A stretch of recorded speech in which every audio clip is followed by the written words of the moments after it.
Hello everyone and welcome on how to choose the right SSD for your needs. So let's get started.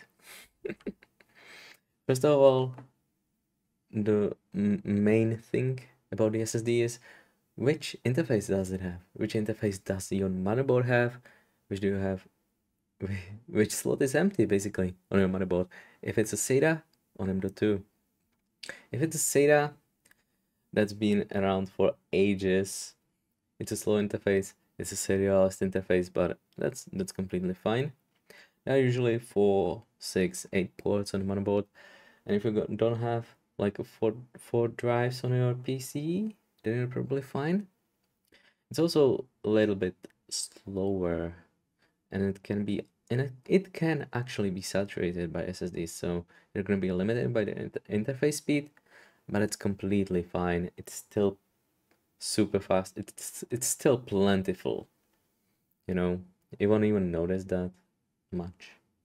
Well, you will, but it's still fast. It's still enough for most things you would need for storage, for movies, for large data, even for games.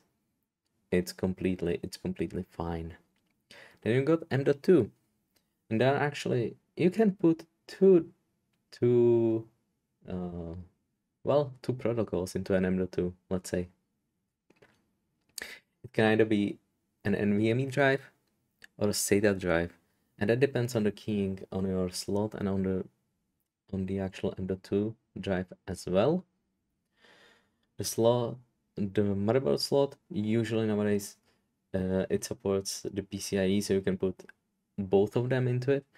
If it's M-keyed, which it usually is, you can put both drives, either drive into the motherboard, into the slot, both PCIe, in other words, NVMe and SATA.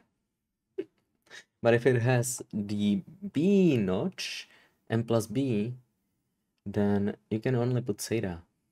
Well, and how do you recognize that? Well, the NVMe usually has only one notch. And if it's a SATA, it has two notches. So if it has two notches on the drive and on the slot, then it's a SATA. And you will know it like that. Yeah. Between those two interfaces, there's a difference in speed. The NVMe drive will be faster because it's directly connected to the PCIe bus, and the SATA goes through chipset, but it's still plentiful. Like the PCIe with the direct access from CPU is gonna be the fastest. If it goes through chipset, then it's slightly slower, but it's usually fine. There's usually 1 or 2 slots on the motherboard, depends on the motherboard size. On micro ATX boards, there's usually only 1, but it might be 2. On the ATX boards, there might be even 3 slots. Yeah, and the M.2 is usually faster. Usually. When it comes to PCIe, if it's an NVMe drive, definitely faster. 100% faster. But then it's not only about the slot, it's also about the length. How long of an M.2 drive you can fit. You can usually find that in a motherboard manual, whether you fit in it or you can just measure it. There are many sizes of the M.2 drives, ranging from like 15 millimeters to 80 to 120, I think. 110 is maybe the largest, but the golden standard is 80 millimeters. You can find it under the name of 2280. 22 stands for the width and 80 is for the length. So it's 22 millimeters wide and 80 long. And it can be long 60, then it will be 22 60, 40, 20 to 40, 15, 20 to 15, which is like super small. Kinda a Wi-Fi module. If you've ever seen a Wi-Fi module, it's kind of that size. So check also that if you can fit the actual drive into your device. Which is, yeah, you don't want to buy a drive and then don't be able to fit it, which is why it is important to check it. Then we got memory technology, ranging from SLC through QLC. SLC stands for single single layer cell, single level cell. Sorry, my brain just completely turned off for a second. MLC stands for multi-level cell, triple level cell, and QLC quad level cell. That means how many bits can one cell hold, which if the cell can hold more cells, then the density is better. The speeds are also lower, because you have to actually differentiate between all the levels, and that might take some errors to actually read the correct data from the drive. It might take more attempts, let's say, and it will be slower. The more layers it has, the more levels it has, it's gonna be slower. It's gonna be, but cheaper, which is good. You want cheaper drives, right? So if it's not an important data or like a longer storage, yeah, getting more levels into your SSD drive is actually helpful and can save you money. They will be less durable. They usually the more levels you have in a chip, then yeah, the less writes and reads you can usually have, which is not a great deal. Writes mainly. Reads aren't that devastating. So single level cells are the best. They will be the fastest. They'll be the most durable. They'll be able to withstand the most amount of writes to the actual chip, but they're also the most expensive, because for the single level cell there are only 2 levels it has to differentiate, so it's super fast. For the multi-level cells, there are 2 bits of data represented in each cell. That means 4 levels of you know, of voltage levels. Let's say voltage levels that the NAND chip has to hold.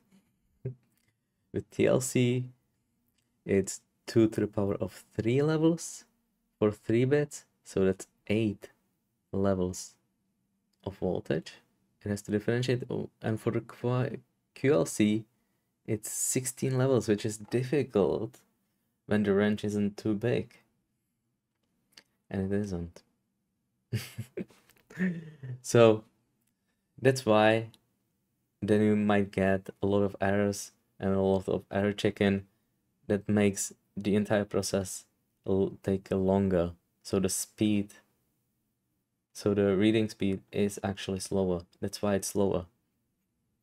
It's not that it's difficult to read 4 bits of data instead of 1, but it's difficult to actually check it and repair the data if it's being read incorrectly, which is more probable with QLC than SLC. Let's move on then. But before we move on, so if you're in an enterprise and you can afford it, go for SLC. And it's gonna be great. As you go down the stack of more levels, you lose speed, but it's cheaper because you need less actual chips on the SSD. So depends really on your use case, but for games, for gaming needs, it's fine to go with TLC and QLC. It's really fine. you won't see any difference. It's fine, and your wallet will thank you for it. But if you wanna, for some more important data, MLC, SLC. Well, when I say durable, it doesn't mean that it will last longer. Just, well, it will. It will.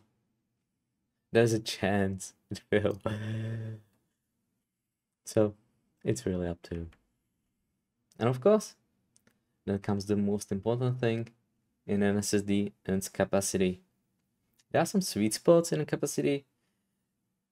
So around 1 or 2 terabytes, the prices per terabyte are the best right now. Because under the 1 terabyte, you still have the manufacturing cost of the actual SSD and everything around it. And above 2 terabytes, like 4 terabytes, you're paying premium for the newest technologies. And for just having more better density on the drive, which isn't always worth it. So the sweet spot right now is around 1 to 2 terabytes usually. Just check the prices of terabytes per dollar, and you will see. What else is important on an SSD? Well, the write cycles. The manufacturer usually will provide how many write cycles the drive can withstand, how much data can be transferred throughout it. Because obviously these MOSFETs wear down, and they have only a limited amount of write cycles. That depends on the technology.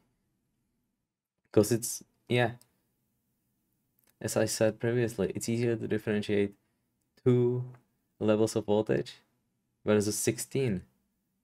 So the SLC might have a lot more write cycles than the actual QLC types of flashes. But again, if you're using the drive for games, it will last you, even the QLC drive will last you 5 years easily. Then it comes to writing speed. If it's 2000 megabytes per second drive, like 4000, obviously the higher the number is, the better. When it comes to durability, you can pick some premium brands like Kingston, Crucial, or other. Samsung comes to mind, which are trusted and usually have a better write cycles because they tend to use better chips, better controllers, and also they might have redundant chips on the SSD, which means that if one fails or has been written too many times, so it fails, then it can be swapped for another one, essentially, and you won't notice anything. So that's it. And also for the thermal performance, they might run hot. So if they have a heatsink attached to them, it's not really important. The performance drives do have them because they really push them. But normal drives might not. And the thermal degradation will obviously help. Well, will not help the durability of the SSD. So that's about it. I hoped I helped someone with this. And I'll see you some other times. Subscribe. Bye.